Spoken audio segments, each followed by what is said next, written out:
Hello friends, मैं सुधीर स्वागत करता हूं आप सभी का आपके अपने चैनल स्कोर मैक्स पे। और कल आप सभी का IBO 4 का पेपर है। आई होप आपने अभी तक रिवीजन कर ली होगी। आपने जितने भी प्रीवियस चैप्टर्स हैं आपको कह सकते हैं कि एक आइडिया भी लग चुका होगा कि आपका पेपर किस तरह आता है। लेकिन अगर अभी तक किसी स्टूडेंट को कोई कन्फ्यूजन है, कोई डाउट है कि इग्नू का क्या एग्जाम पैटर्न होता है, किस तरह क्वेश्चन पेपर आता है, किस तरह उसको अटैम्प्ट करना है, तो ये वीडियो आपके लिए एक गाइडेंस वीडियो का काम करेगी।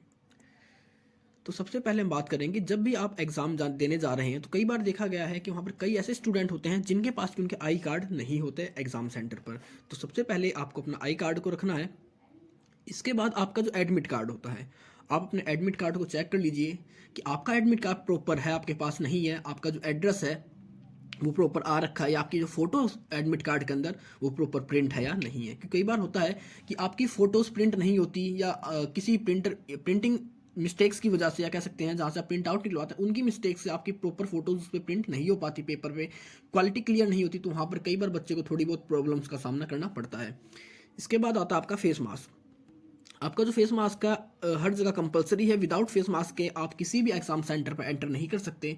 तो जब तक आपके पास फेस मास्क नहीं होगा तब तक आपको एग्ज़ाम हॉल के अंदर एंट्री नहीं दी जाएगी। तो ये कंपलसरी है कि जब भी आप पेपर देने जा रहे हैं, मतलब कल आपका एग्ज़ाम है, तो आप अपने साथ एक एक्स्ट्रा मास्क ज़रूर लेकर जाएं। हो सकता है आपका एक मास्क टूट जाए या कहीं गिर जाए, लॉस हो जाए उसका। तो उस कंडीशन में आपके पास एक दूसरा फेस मास्क होना चाहिए जिसको कि वियर कर आप अपने एग्ज़ाम सेंटर के अंदर एंटर कर सकें। एडिशनल पेन, आप जब भी एग्ज़ाम देने जाते हैं, क्योंकि अगर अभी हम पैंडेमिक की बात कर रहे हैं, क्योंकि इस टाइम पे इस सिचुएशन में ऐसा होता है कि एक बच्चे को छोड़कर एक बच्चा बैठाया जाता है एग्ज़ाम सेंटर के अंदर। और इस कंडीशन में ये भी होता है कि बहुत रेयर ही होता है कि कोई स्टूडेंट आपको अपने पेन या पेंसिल प्रोवाइड करेगा। तो इसके लिए बेटर यही है कि आप अपने जो एडिशनल पेन्स हैं उन्हें लेकर जाएँ एग्ज़ाम्स के अंदर। एग्जाम के अंदर पेन के साथ आपका पेन और पेंसिल और स्केल को भी लेके जाएं, क्योंकि जब आपका एग्जाम होता है उसमें एक या दो क्वेश्चन ऐसे जरूर होते हैं जो कि डायग्राम बेस होते हैं। मतलब उनमें जो प्रोसीजर होता है, उनका जो कॉन्सेप्ट होता है, जो उनका तरीका होता है, उसके अंदर अगर आप डायग्राम्स का यूज़ करोगे तो आपके लिए एक बेटर प्रेजेंटेशन आप तैयार कर पाते हैं। नेक्स्ट है नो एडिशनल सीट्स। जैसा कि अभी तक आप अलग अलग यूनिवर्सिटीज़ में थे, तो हर यूनिवर्सिटी में क्या होता है कि आपको एडिशनल सीट्स मिल जाती हैं जहाँ आपको जितनी रिक्वायर होती है, जितनी नीड होती है। लेकिन जब हम इग्नू की बात करते हैं तो इग्नू अपने आप में ऐसी यूनिवर्सिटी है कि जो भी कोई भी एडिशनल सीट्स प्रोवाइड नहीं करती। इग्नू सिर्फ एक शीट आपको स्टार्टिंग में देगी। उस शीट के अंदर टोटल 30 पेज होते हैं, और 30 पेज में से आप कह सकते हैं आपके 3 पेज आपके रफ वर्क और इन्फॉर्मेशन से रिलेटेड निकल जाता है। तो टोटल आपके पास कितने पेज बचते हैं?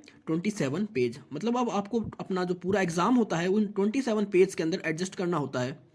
तो आप इस चीज़ का भी ध्यान रखें कि आपके पास सिर्फ 27 पेज हैं अपने 5 क्वेश्चंस को कंप्लीट करने के लिए। नेक्स्ट आपका मार्जिन। अब मार्जिन की बात करते हैं कि जब भी हम पेपर शुरू करते हैं तो हमें मार्जिन क्यों रखनी चाहिए, क्योंकि जब भी एग्जामिनर उसे चेक करता है तो जो आपको मार्क्स असाइन करता है उस मार्क्स को ईजिली लिख सके आपकी कॉपी के अंदर, आपके आंसर शीट के अंदर। और जब आप कहीं ना कहीं मार्जिन का यूज़ कर लेते हैं तो उसके बाद आपकी जो पेज की जो लेंथ होती है वो भी थोड़ी कम हो जाती है, और आपके जो क्वेश्चन की लेंथ दिखने में होती है। मतलब अगर आपके पास, आप एग्जांपल भी ले सकते हैं कि अभी ये एक हमारे पास पेज है, अगर मैं इस पूरे पेज पे रिटर्न करूंगा, कुछ ना कुछ लिखूंगा, तो मुझे ज़्यादा टाइम लगेगा। लेकिन अभी मैं हो सकता है कि इसमें साइड में थोड़ी सी मार्जिन क्रिएट कर दूं, तो उसके बाद जो मेरा रिटर्न पोर्शन होता है पेज का वो थोड़ा कम हो जाता है। तो इससे हमें हेल्प मिलती है कि अपने छोटे से छोटे आंसर को कुछ परसेंट तक एक्सपेंड कर पाने में। नेक्स्ट है आपके 5 क्वेश्चन आपको इस पेपर में करने होते हैं आउट ऑफ 7 और 8। कई बार देखा गया है कि आपके पास 7 क्वेश्चन आ जाते हैं, उसके अंदर आपको 5 का सिलेक्शन करना होता है, उनमें से चूज करने होते हैं कोई 5 क्वेश्चंस। और कई बार आपके 8 क्वेश्चंस आ जाते हैं जिनके अंदर कि आपको 5 क्वेश्चंस को चूज करना होता है। इनमें आपका एक क्वेश्चन होता है कि उसके अंदर 4 से 5 सब पॉइंट्स होते हैं, उनमें से आपको 4 या 5 पॉइंट के ऊपर, टॉपिक्स के ऊपर शॉर्ट नोट्स देने होते हैं। वो आपका 20 मार्क्स का होता है। मतलब 20-20 मार्क्स के आपके 4 क्वेश्चन होंगे जो लॉन्ग क्वेश्चन होंगे, 20 मार्क्स के 4 क्वेश्चन जो आपके लॉन्ग क्वेश्चन के अंदर आते हैं, और 20 मार्क्स का एक ऐसा क्वेश्चन होता है जिसके अंदर आप कह सकते हैं 4 से 5, क्या 4 से 5 शॉर्ट नोट्स होते हैं। मतलब 4 से 5 शॉर्ट नोट्स होंगे एक क्वेश्चन के अंदर। मतलब वो शॉर्ट नोट हो सकते हैं आपके 10 लाइन 12 लाइन से रिलेटेड, इतना ही होगा।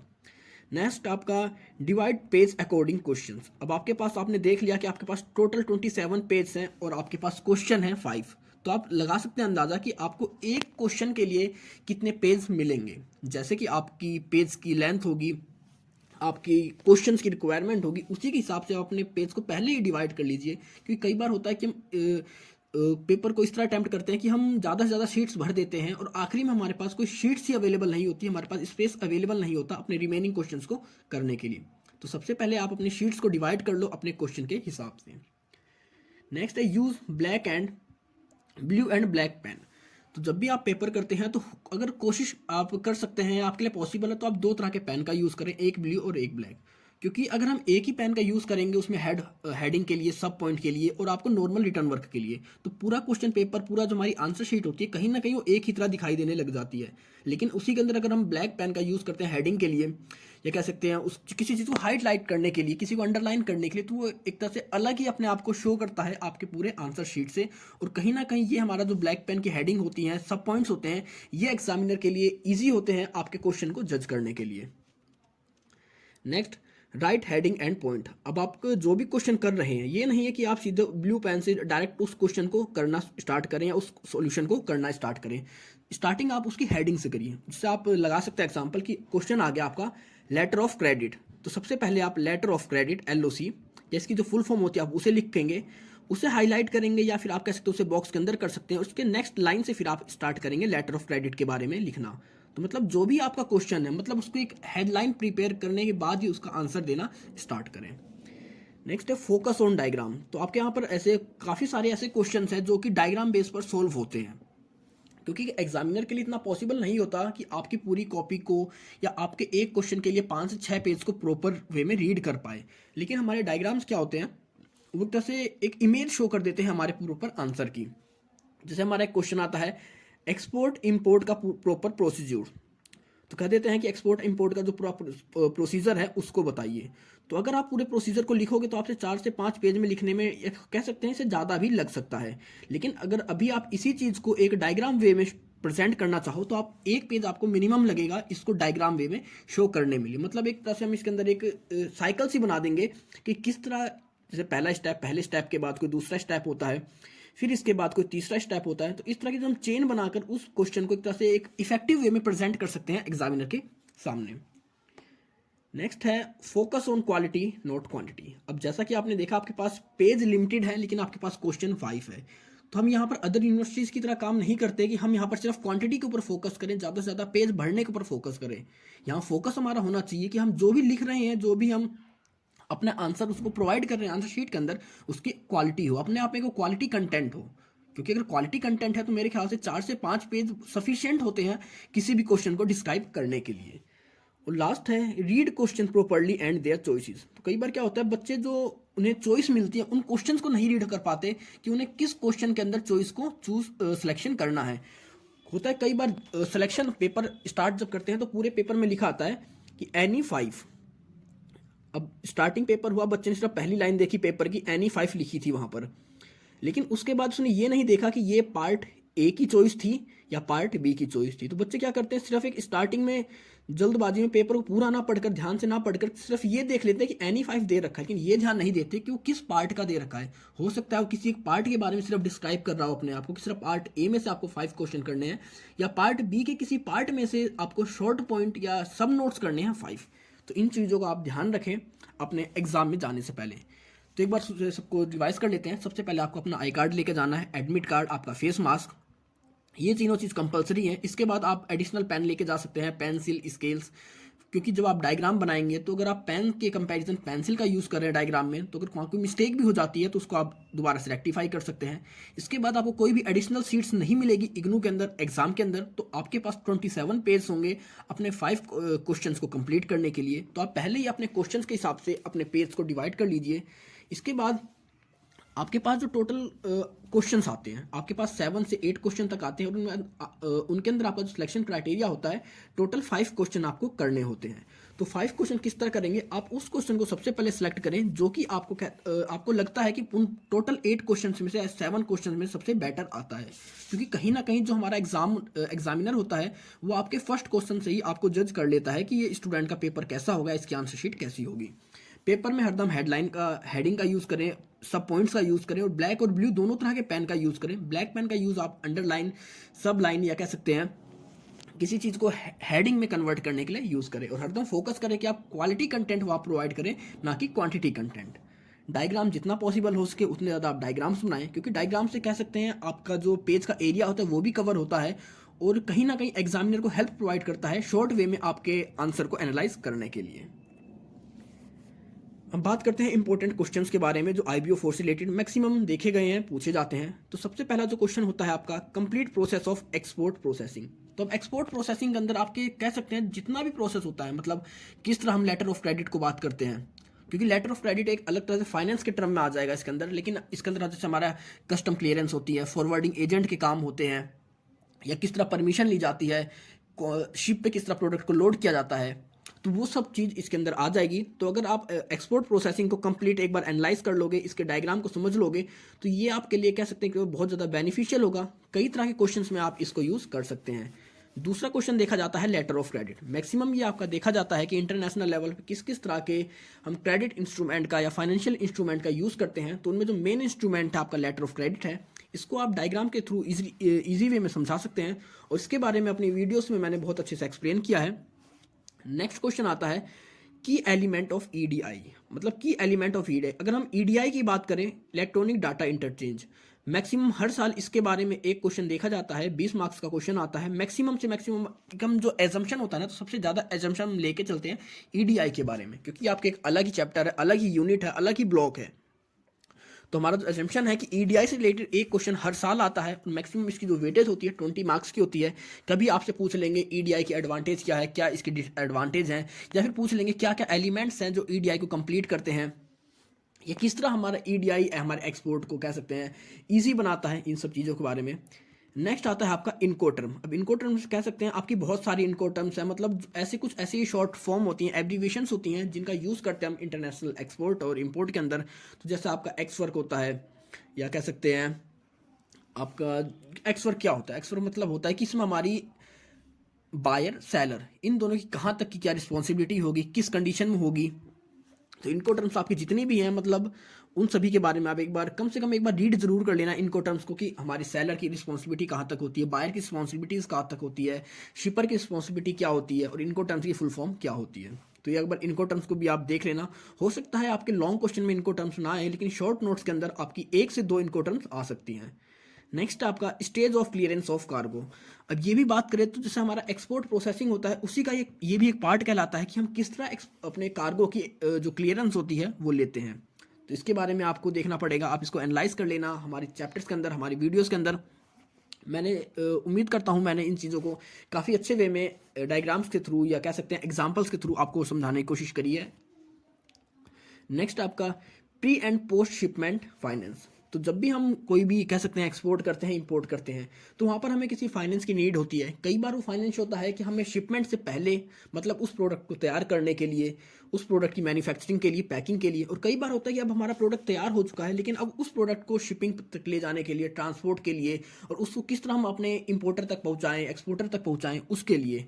तो दोनों तरह में कई हमारे पास ये फाइनेंस के ऑप्शंस होते हैं। इसके बारे में भी हमने अपनी वीडियोज़ में बात कर रखी है, आप इसको भी एक तरह से देख सकते हैं, क्योंकि ये कुछ ऐसे क्वेश्चन हैं जो मैक्सिमम हर साल रिपीट होते हैं। इनके कुछ पार्ट कह सकते हैं, प्रॉपर क्वेश्चन अगर रिपीट नहीं हुआ तो पूछ लेगा आपका प्री शिपमेंट फाइनेंस क्या होता है, या आपका पोस्ट शिपमेंट फाइनेंस क्या होता है, या इन दोनों में से बेटर कौन होता है, कौन सा आपको कम रेट पर इंटरेस्ट प्रोवाइड कर देता है, इन सब चीज़ से रिलेटेड। नेक्स्ट आपका bill of lading and bill of shipment. कई बार इन दोनों के बारे में डिफरेंस पूछ लेता है कि आपका बिल ऑफ लेडिंग और बिल ऑफ शिपमेंट क्या है, इनकी क्या प्रोसीजर है, किस तरह इन दोनों को लिया जा सकता है। हमारा जो एक्सपोर्टर होता है, हमारा जो इंपोर्टर होता है, किन किन प्रोसीजर को कंप्लीट करता है बिल ऑफ लेडिंग को लेने के लिए, बिल ऑफ लेडिंग देता कौन है, किसको देता है। तो ये सब चीज़ कह सकते हैं बिल ऑफ लेडिंग किस चीज़ का एविडेंस होता है। तो ये सब चीज़ें आपको पता होनी चाहिए। तो जब भी आप बिल ऑफ लेडिंग या बिल ऑफ शिपमेंट को पढ़ोगे तो आपको इन सभी क्वेश्चंस को अपने आप में आप सोल्व आउट कर लोगे। नेक्स्ट आपका insurance and various type of perils and its cover policy. अब पेरिल्स की बात करें मतलब रिस्क। पेरिल्स क्या मतलब था, रिस्क मतलब हमारे जो इंश्योरेंस के जितने भी टाइप्स के इंश्योरेंस होते हैं वो कौन कौन से इंश्योरेंस होते हैं। जैसे हमारा कोई नेचुरल रिस्क है, या कैसे हमारा पॉलिटिकल रिस्क है, इन्वायरमेंटल रिस्क है, या कोई भी मैनमेड रिस्क है। तो हमारे पास हमारे पास है 4 टाइप्स के हमारे पास पेरिल्स हैं। फिर उनको हम किस किस तरह की पॉलिसी के थ्रू कवर करते हैं, उन पॉलिसी में हम कितने % तक लॉस को कवर करेंगे, कौन सा पार्ट है लॉस का जो कवर किया जाएगा, उस लॉस को कवर करने के लिए हमें कितने टाइम के अंदर क्लेम को फाइल करना होता है, क्लेम फाइल करने के बाद क्या रिस्पॉन्सिबिलिटी होती है हमारे इंश्योरर की और इंश्योरेंस की कंपनी की, उन सभी के बारे में। नेक्स्ट आपका difference between liner, tramp and charter shipping. तो आपका लाइनर होता है, आपके ट्रैम्प चार्टर होते हैं और आपके चार्टर शिपिंग, मतलब तीन तरह की शिपिंग होती है, लाइनर, ट्रैम्प और चार्टर। तो इन तीनों के बारे में आपको डिफरेंस पता होना चाहिए। इनमें से कौन सी है जो किसी एक स्पेसिफिक टाइम के लिए बुक करी जाती है, कौन है एक स्पेसिफिक रूट के लिए की जाती है, या फिर कौन है जो कि पूरे शिप को अपने एज ए रेंट पर ले लेता है कुछ टाइम पीरियड के लिए। तो इन तीनों में आपको डिफरेंस पता होना चाहिए। शिप ओनर, हमारे जो चार्टर्स होते हैं, उनकी रिस्पॉन्सिबिलिटीज़ पता होनी चाहिए, किसका किस तरह मैनेजमेंट होता है, या इनकी क्या बाउंडेशन है, क्या एडवांटेज क्या डिसएडवांटेज है। नेक्स्ट आपका objectives of foreign trade policy, EXIM bank, फेरा एंड फेमा। आप वो इन सभी को अगर आप नॉर्मली बात करें फॉरेन ट्रेड पॉलिसी, तो इसके बारे में आपको जरूर पता होना चाहिए कि इसको क्यों बनाया गया। या फिर कई बार कहते हैं कि एग्जिम पॉलिसी या फॉरेन ट्रेड पॉलिसी, तो दोनों मतलब एक ही हैं। मतलब फॉरेन ट्रेड पॉलिसी मतलब ऐसी पॉलिसी जो कि हमारे रूल्स रेगुलेशंस को गाइड करती है, डिस्क्राइब करती है कि किस तरह हम अपने फॉरेन ट्रेड को करें। और उसी ट्रेड के अंदर हमारा आता है एक्सपोर्ट इंपोर्ट पॉलिसी, मतलब Exim policy, export import policy. तो आपकी एक्सिम पॉलिसी आए पेपर में या फॉरेन ट्रेड पॉलिसी आई, दोनों के अंदर आप सेम तरह के कंटेंट को डिस्क्राइब कर सकते हैं, क्योंकि दोनों जो डील करती हैं या उनका जो क्राइटेरिया है सेम ही है। ये दोनों पूरे प्रॉपर वे में सिर्फ ट्रेड से रिलेटेड बात करती है, ट्रेड के रूल्स रेगुलेशंस को डिस्क्राइब करती हैं। फिर आपका एग्जिम बैंक आता है कि मतलब ये बैंक किस तरह आप बिजनेस को हेल्प करते हैं। मतलब नाम से समझ सकते हैं हम, EXIM bank, export import bank. तो मतलब हमारे एक्सपोर्ट और इंपोर्ट के लिए जो फाइनेंस की नीड होती है, या फिर हमारी जो ट्रांजेक्शन में सिक्योरिटी होती है हमारी पेमेंट की, उसको सिक्योर करते हैं, हमें पेमेंट के रिस्क को कम करते हैं। इन सब चीज़ों के बारे में फेरा है, फेमा है, किस तरह फेरा आया, फिर क्यों हमें फेमा को लाना पड़ा, फेमा ने किस तरह फेरा को रिप्लेस किया गया, जब हमारा फेमा आया तो कौन कौन से नए रूल्स रेगुलेशंस या कौन कौन सी नई अथॉरिटीज़ आई, कौन सी नई पावर्स आई। कई बार क्या होता है कि बच्चे इनके ईयर्स भूल जाते हैं। तो ज़रूरी नहीं है कि जो भी स्टूडेंट है वो सारे ईयर्स को याद रखें। अगर आपके लिए पॉसिबल है तो आप उन ईयर्स को याद रख सकते हैं, लेकिन अगर वो ईयर आपको याद नहीं होते तो आप ईयर्स को छोड़कर उनकी जो भी टेक्निकल टर्म्स है, मतलब जिस चीज़ के लिए वो एक्ट आए, उन पॉलिसीज़ का जो मतलब था, उनमें जो रूल्स रेगुलेशन दिए गए हैं, उनको किस तरह कंट्रोल किया जा रहा है, कम से कम उन चीज़ों के बारे में आपको पता होना चाहिए। आपका नेक्स्ट क्वेश्चन है role of forwarding agent. Role of forwarding agent की बात करें कि कई बार जो भी हमारे एक्सपोर्टर होते हैं वो अपने प्रोडक्ट को खुद दूसरी कंट्री में एक्सपोर्ट ना कर, मतलब उनका जो क्लियरेंस का काम होता है, कार्गो का क्लियरेंस, कार्गो या हमारा जो कस्टम क्लियरेंस होता है, वो खुद ना लेकर किसी एक एजेंट के थ्रू लेते हैं। तो किस तरह किया जाता है, किस तरह हमारे प्रोडक्ट की शिपमेंट होती है हमारे फॉरवर्डिंग एजेंट के थ्रू, फिर हमारे कह सकते हैं वेयर हाउस से उस प्रोडक्ट को कह सकते हैं एयरपोर्ट पहुंचाया जाता है, या हमारे जो भी पोर्ट है वहाँ तक पहुंचाया जाता है। उसके बाद किस तरह कस्टम क्लियरेंस लेता है हमारे फॉरवर्डिंग एजेंट, और फिर वो उस अपनी जो भी उनकी सर्विस होती है वो हमारे एक्सपोर्टर को, इंपोर्टर को प्रोवाइड करते हैं। उसके बदले उन्हें क्या रेंट मिलता है, क्या कमीशन मिलता है। तो इन सभी चीज़ों के बारे में आपको एक बार दोबारा से स्टडी करना पड़ेगा, और इन सभी पॉइंट्स को आप एक बार रिवाइज कर लेना। आई होप कि ये टोटल हमारे पास सिर्फ 11 पॉइंट्स हैं, और कल एग्जाम में मैक्सिमम क्वेश्चन आपके इन पॉइंट्स के अंदर से ही आने चाहिए। तो एक बार जितने भी हमारे पास ये पॉइंट्स मैंने आपसे डिस्कस करे हैं, इन सभी को एक बार दोबारा रिवाइज कर जरूर जाएं। तो अब बात करते हैं कि जब आप एग्ज़ाम देने जा रहे हैं, तो काफ़ी बच्चे क्या होते हैं कि बहुत ज़्यादा स्ट्रेस में होते हैं यार कि एमकॉम का एग्ज़ाम है, फर्स्ट ईयर है, अभी तक हमने कोई एग्ज़ाम नहीं दिया, इग्नू में हम फर्स्ट टाइम है। तो आपको कोई स्ट्रेस लेकर या कह सकते हैं ऐसी थिंकिंग के साथ एग्ज़ाम में नहीं जाना है। आपको बस ये सोचना है कि मेरा एग्ज़ाम है और मैं प्रॉपर वे में तैयार हूँ, मैं अच्छा ही करके आऊँगा। क्योंकि अगर आपने रिवीजन कर रखी है, आपने तैयारी कर रखी है, तो एग्ज़ाम आपके लिए कोई भी कह सकते हैं ऐसा नहीं है कि आप नहीं कर पाओगे, आपको प्रॉब्लम में डालेगा। तो आप पहली बात, आप बिल्कुल स्ट्रेस ना लें कल के लिए, और आप सिर्फ ये सोच के जाएं कि आप जो भी करोगे वो आपके लिए बेस्ट होगा, क्योंकि आपका बेस्ट सिर्फ आप ही समझ सकते हैं। और आप जो भी करने जा रहे हैं, उम्मीद करता हूं कि आप सभी का पेपर बहुत अच्छा होगा, क्योंकि अभी तक आपने मेरे ख्याल से, जितना मैंने आप सभी को जाना है, या आप सभी लोगों ने मेरे कंटेंट को, मेरी वीडियोस को देखा है कि हमने मैक्सिमम चैप्टर्स को कवर करा है, रिवीजन करी है। तो बेस्ट ऑफ लक गाइस कल के एग्ज़ाम्स के लिए, और एग्ज़ाम के बाद अपने रिव्यूज़ देना मत भूलना। तो मिलते हैं जल्दी ही आपके कल एग्ज़ाम के बाद, तब तक के लिए take care, best of luck friends.